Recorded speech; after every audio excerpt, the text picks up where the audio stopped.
In northern Tanzania, the Hadza still live as hunter-gatherers, moving with nature just like their ancestors.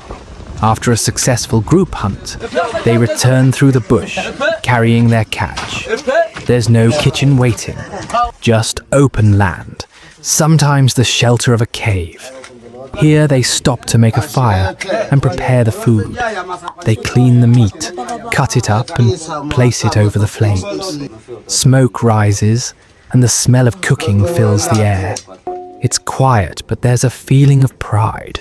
The hunt was worth it. While the food cooks, someone starts a simple rhythm, a clap, a chant, a hum. Others join in.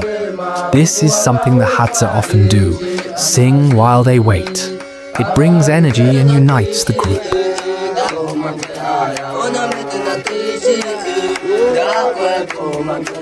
Once the meat is ready, they sit together and eat. Nothing is wasted. It's a time to rest and enjoy what the land has provided.